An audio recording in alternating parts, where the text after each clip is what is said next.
Hola a todos y todas, sean bienvenidos a una nueva emisión de su podcast En órbita. Como se ha vuelto ya habitual en este espacio, deseo agradecer profundamente a todas aquellas personas que nos han seguido acompañando emisión a emisión en cada uno de los capítulos a través de las diferentes plataformas donde se transmite el podcast. Desde luego, el canal de YouTube En órbita podcast, en Spotify podcast estamos igual como En órbita podcast. Aquellos que han estado preguntando por interno para el curso y los seminarios derivados del curso para experiencia fuera del cuerpo, viajes astrales y sueños lúcidos, les recuerdo, la página web es www.laexperienciafueradelcuerpo.info. Repito, www.laexperienciafueradelcuerpo.info.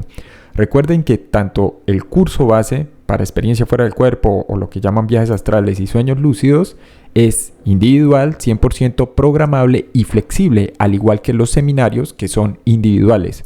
El último seminario es el de estados precognitivos inducidos, donde se trabajan 4 técnicas diferenciales basadas en los planteamientos y las investigaciones de la neurocientífica Yulia Muzray. Entonces tenemos 2 procedimientos y 2 técnicas para cada caso, para estados precognitivos inducidos durante vigilia y para lograr la consecución de lo que serían propiamente hablando sueños precognitivos. También recuerden que contamos ahora con la guía hipnótica para inducir OBs y viajes astrales a partir del trabajo multimodal y del estudio longitudinal desarrollado por los científicos italianos Trisoli y otros colaboradores más.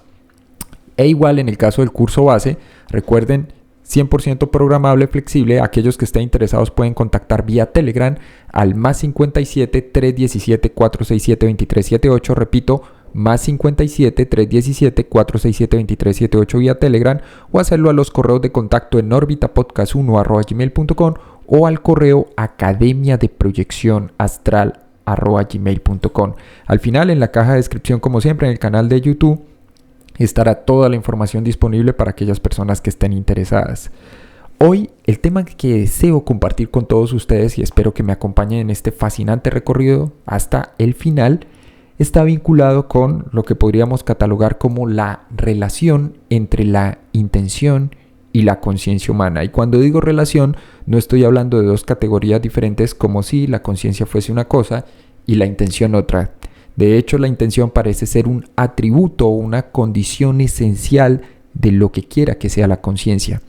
Y para entender entonces la magnitud y el largo alcance de estas relaciones que se ha discutido, por ejemplo, para aquellos que han participado en el curso base o BSL, como en cualquiera de los seminarios, deseo, mis queridos podescuchas, que nos adentremos en las implicaciones de lo que se conoce como el Proyecto de Conciencia Global o GCP por sus siglas en inglés. Deseo aclarar que este proyecto de larga data y de largo aliento ahora tiene una versión denominada 2.0 por los mismos fundadores y creadores del proyecto. Pero antes de entrar en materia, quiero que partamos de un supuesto. A partir del desarrollo de todo lo que ha sido la exposición del modelo holográfico, las implicaciones de lo que sería el universo fantasma, la correlación y como marco explicativo de ese modelo holográfico en relación a todo tipo de fenomenología, incluyendo experiencia fuera del cuerpo, sueños lúcidos, procesos de visión remota, estados precognitivos inducidos, cabe una pregunta que nos hicimos en relación a qué era lo que ocurría entonces. Cuando la gente se acerca y me pregunta si es de forma errónea cientificista hablar del cerebro, correlatos neuronales y lo que le ocurre al cuerpo físico y al cerebro durante este tipo de experiencias en plural, lo curioso es que se deriva de justamente una mala o errónea interpretación del cuerpo y del cerebro por extensión. No es que estas experiencias tengan lugar con el cuerpo y en el cerebro, sino que el cuerpo físico que tú y yo tenemos y nuestros cerebros permiten la ocurrencia de estas experiencias, al igual que la pregunta en torno a, sin tomar partido aquí, si la conciencia es generada por el cerebro o a la inversa. El cerebro existe gracias al desarrollo y la evolución de la conciencia, que es básicamente el tema de disquisición, por ejemplo, en filosofía de la mente, neurociencias, ciencias cognitivas, entre otros campos más. Y aquí entonces la cosa es que se afirma esencialmente que todos los conceptos conscientes, objetos físicos, procesos, emociones internas que experimentamos, se graban en nuestra memoria, a propósito de la memoria como condición fundamental. Y quiero que tengan esto en cuenta para desarrollar el proyecto de conciencia global y la explicación y alcance de este. Si todas las cosas del mundo, fenómenos y procesos se graban en nuestra memoria como patrones característicos de ondas cerebrales, Rápidamente entonces concluimos que el cerebro permite la ocurrencia de estas experiencias y a posteriori, gracias a la memoria, la recapitulación, almacenamiento y recuerdo de todo aquello que hemos experimentado en cualquier caso y en cualquier evento, sea visión remota, sea una OBE o un sueño lúcido, por nombrar solo algunos de los casos más representativos. Todo lo que podemos conocer en el mundo físico entonces empieza a reconocerse como un patrón energético particular en nuestros cerebros.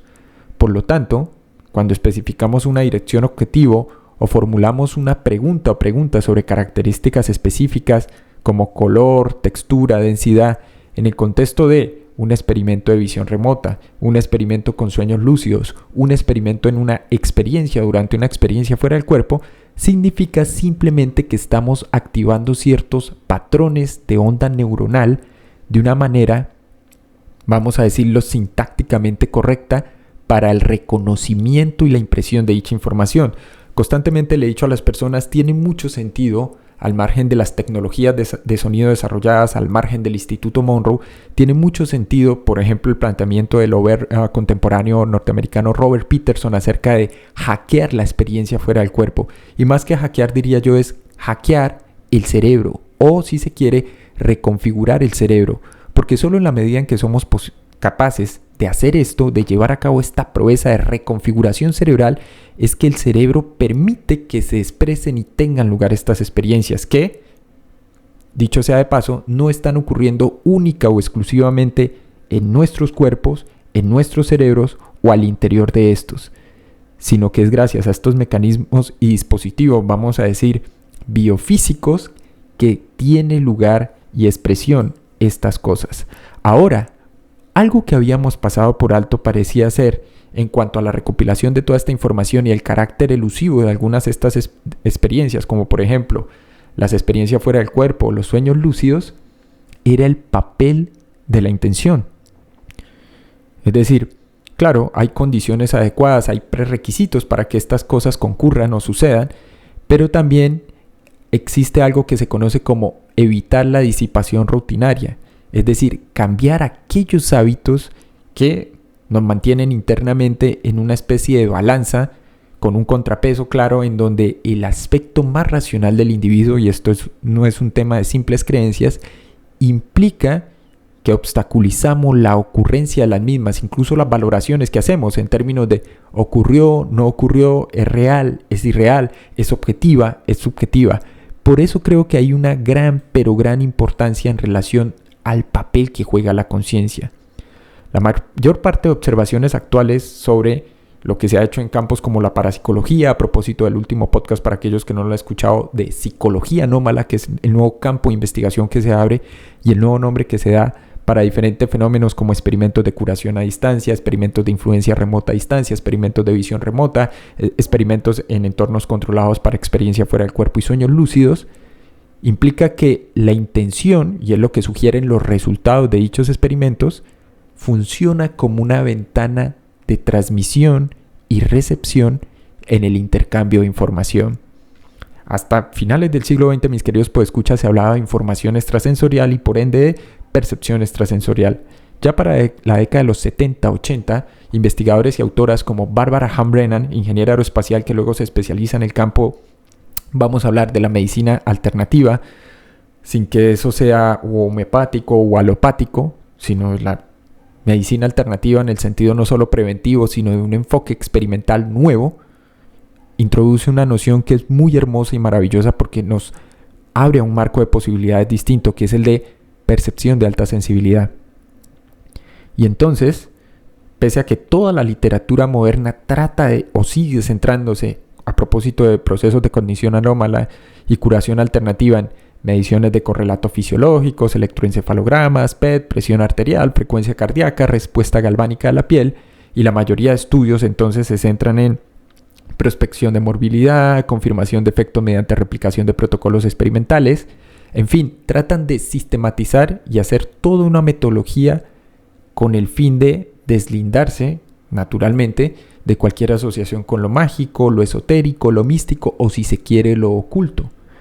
Parte del viraje o la reinterpretación o la redefinición que se está haciendo en diferentes campos a propósito del último podcast, donde investigadores como Alex Gómez Marín o Excel Cardeña se empiezan a centrar en la conciencia y la relación de esta con la intención y cómo realmente en teoría y en práctica sí podemos alterar sistemas físicos vivos macroscópicos, toma un nuevo cariz, si se quiere, a partir de la comprensión entonces de lo que hace realmente la conciencia más allá de la verificación experimental.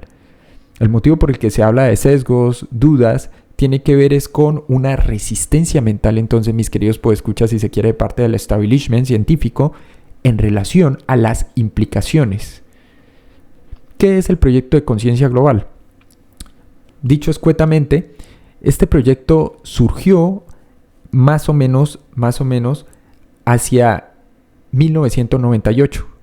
El objetivo del proyecto era detectar posibles interacciones de la conciencia, ojo, primero individual, luego colectiva, con sistemas físicos a gran escala. Sin acudir a la cuántica, cualquiera diría, claro, es el famoso papel del observador, es el colapso de la función de onda, es una serie de implicaciones que hay desde el punto de vista de lo que implican los sistemas a nivel subatómico. Pero en este caso, y haciendo abstracción de eso, querían ver qué era lo que pasaba a nivel macroscópico con la conciencia y con la atención enfocada o la intención. Y se dieron cuenta entonces que había una serie de implicaciones. ¿Por qué? La conciencia es quizá el concepto más importante, pero el que menos hemos comprendido a la fecha. Tenemos muchas conjeturas, algunas podrán gustarnos más que otras, con algunas estaremos de acuerdo y con otras no.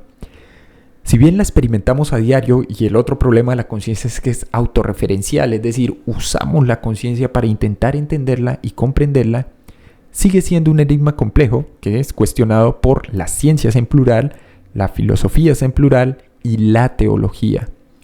Curiosamente, lo que fuera el proyecto de conciencia global planteó los primeros pasos monumentales para explorar y, si se quiere entonces, cuantificar el fenómeno, conectando los ámbitos de la humanidad, el aspecto cotidiano y nuestras concepciones más rudimentarias acerca de nosotros mismos, y de otro lado, la animadversión de la ciencia por una comprensión un poco más profunda, humanizante y significativa, si se quiere, de lo que implica justamente ser humano. El proyecto de conciencia global original, o GCP-1, fue iniciado por Roger Nelson, un psicólogo cognitivo experimental que rápidamente adquirió el mote de parapsicólogo, toda vez que se estaban centrando en dos fenómenos particulares al inicio, a propósito de sistemas mecánicos y sistemas físicos, y era determinar si la conciencia podía alterar los resultados en la producción de números aleatorios. Este proyecto se inicia en la Universidad de Princeton, en los Estados Unidos. El proyecto buscaba investigar si la conciencia en efecto afectaba o no el mundo físico. Tras numerosos estudios y experimentos rigurosos, se concluyó que la conciencia humana, ojo, y estas son las conclusiones con los datos brutos, expresados tal cual aparecieron, sin interferencias, sin sesgo de confirmación, que es lo que vendrían a ser los críticos, y determinaron que en efecto sí influían en los fenómenos físicos a través de los generadores de números aleatorios o RNGs. Para que tengan algo más de contexto, todo esto se inicia mucho más atrás, en 1979. De hecho, es el decano de ingeniería de la universidad, que era un físico de plasma estadounidense, profesor de ciencias aeroespaciales, quien plantea el programa de investigación de anomalías de ingeniería en Princeton. Y era Robert Jahn. Esto se funda en 1979. El PIR, como se le conoció al programa de investigaciones anómalas, realizó estudios formales sobre dos áreas temáticas principales que eran el objeto de interés del físico Robert Jahn, que eran la psicoquinesis y la visión remota. Debido a la naturaleza controvertida del tema y al programa mismo, este mantuvo una relación tensa con los directivos y administrativos de la Universidad de Princeton. A su vez, algunos profesores, decanos y colaboradores de los departamentos de ingenierías lo consideraron una vergüenza para la institución. La mayor parte de críticos, algo obtusos, indicaban que carecía de rigor científico y que utilizaba a veces una metodología deficiente y que había una malversación de las estadísticas, es decir, no se tenían en cuenta errores marginales, margen de error, significancia estadística y otro conjunto más de elementos propios de la estadística descriptiva inferencial o correlacional. Por eso es que rápidamente este programa se consideró al inicio como mala praxis, mala ciencia o pseudociencia. Sin embargo, un dato curioso es que el PIR cerró en febrero del 2007. Ojo al dato, se funda en 1979 y por más de 2 décadas, casi 28 años, se llevó a cabo investigación ininterrumpida, reportando de forma anual, plurianual y semestral datos significativos derivados de los resultados obtenidos. El PIR cierra en 2007 y sin embargo se incorpora a los laboratorios internacionales de investigación de la conciencia, que hoy en día en Estados Unidos se conocen como la ICRL. Ahora bien, ¿qué ocurre entonces con el proyecto de conciencia global? Si bien este inicia en la década de los 90, a finales, específicamente en el 98, lo que se buscaba era detectar entonces posibles interacciones de la conciencia global con los sistemas físicos. El proyecto inicia monitorizando una red distribuida geográficamente de generadores de números aleatorios de hardware. El propósito entonces, identificar resultados anómalos que se correlacionaran con respuestas emocionales generalizadas a conjuntos de eventos mundiales o a periodos de atención concentrada en un gran número de personas o por parte de un gran número de personas. En este sentido, se describía una colaboración internacional de aproximadamente cerca de 100 investigadores, entre los que figuraban científicos e ingenieros de diferentes campos. Y esto entonces comienza a ponerse interesante. ¿Por qué? Este proyecto que inicia, el de conciencia global Roger Nelson, al interior de la Universidad de Princeton, gracias al Departamento de Investigaciones Anómalas, buscaba investigar si la conciencia humana afectaba o no el mundo físico. La conclusión y la respuesta corta es sí lo hace. La idea básica de implementación de generadores de números aleatorios, conocidos como RNG globalmente, permitió el análisis de resultados durante eventos humanos a gran escala. Ejemplo, el Super Bowl, el fallecimiento de la princesa Diana, la coronación del Papa póstumo a Juan Pablo II, entre otros eventos más. Los resultados fueron sorprendentes, ya que demostraron que la conciencia humana sí influía en los RNG, con datos que mostraban una significancia estadística, mis queridos podescuchas, que superaba con creces la probabilidad de 1 billón contra el azar. ¿De qué estamos hablando entonces? Primero, entre las implicaciones más profundas de este proyecto de conciencia global, hay un desafío a la ciencia convencional, a la ciencia clásica o a la ciencia tradicional, como diría el sociólogo y filósofo de la ciencia Thomas Kuhn. Los resultados del GCP mostraron correlaciones entre eventos globales y salidas de los RNG, que planteaban preguntas sobre las limitaciones de los actuales modelos científicos que típicamente separan, y siguen haciéndolo, la mente de la materia, que de hecho, creo yo, hago un paréntesis, es el principal problema en los intentos de estudiar en condiciones controladas las experiencias fuera del cuerpo, porque entonces tenemos lo que sea la conciencia y el cuerpo del operador o del over por otro lado, que es como lo plantean también en los círculos pseudoesotéricos, pseudoespirituales, en términos de espíritu, materia, espíritu, cuerpo. Sugiere además que la conciencia humana, particularmente la conciencia colectiva, tiene un impacto mucho más significativo del que pensamos en el mundo físico de lo que se pensaba hasta ahora. Esto también desafía obviamente una visión mecanicista del universo y abre posibilidades para entender la conciencia como un aspecto fundamental de la realidad que es, sorpresa, es lo que está llevando a cabo diferentes tanques de pensamiento actualmente, que claramente tenían que encasillarse y categorizarse dentro de algún esquema de relación cognitiva, es decir, de cómo nos relacionamos con el conocimiento, frente a la descripción del mundo, y qué es lo que hace personajes de la talla de Bernard Carr, Bernardo Kastrup, Alex Gómez Marín, Excel Cardeña, entre otros más, a propósito del último podcast. Segundo, hay una exploración de interconexión. Los datos del proyecto de conciencia global sugirieron una conexión medible entre individuos geográficamente dispersos durante estas experiencias emocionales compartidas. Esto claramente se alinea con un concepto que es el de field o el de campo, a propósito del modelo holográfico. el de campo de conciencia global, donde los individuos entonces no estamos aislados, separados no solo geográficamente, consanguíneamente, genética o epigenéticamente, sino que estamos vinculados o interconectados e influimos entre sí de maneras que aún ni siquiera se comprenden.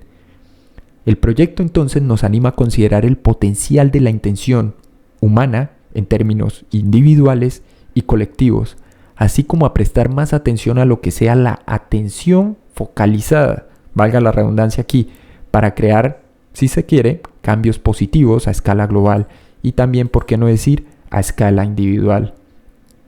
En cuanto a la comprensión de la experiencia humana a partir de las implicaciones de los hallazgos con el GCP, esto podría ayudarnos a comprender mejor la naturaleza de la conciencia misma, su relación con eso que todos seguimos llamando realidad física y el papel potencial en la configuración y reconfiguración de nuestro mundo, de nuestro entorno inmediato y del mundo en general. También nos alienta, creo yo, a explorar el potencial de la conciencia humana para influir en acontecimientos, grandes o pequeños, y a considerar las implicaciones de nuestros pensamientos y acciones colectivas. Surge aquí entonces por primera vez en lo que va corrido de este podcast, mis queridos podescuchas, el concepto de responsabilidad, sin que esto forzosamente se vincule a una especie de ética como disciplina normativa o ética de reciprocidad o a una especie de decálogo moral, si se quiere. Pues bien, mis queridos podescuchas, esta es la primera parte. Quiero que estén enterados. Hay un proyecto de conciencia global denominado 2.0 por los mismos cofundadores. Esto en vínculo directo con un instituto denominado HeartMath. Y hay bastante material allí por desarrollar, exponer. Espero que haya sido del agrado de todos ustedes. Recuerden suscribirse, compartir, darle like, activar la campana de notificaciones y nos veremos en una próxima emisión.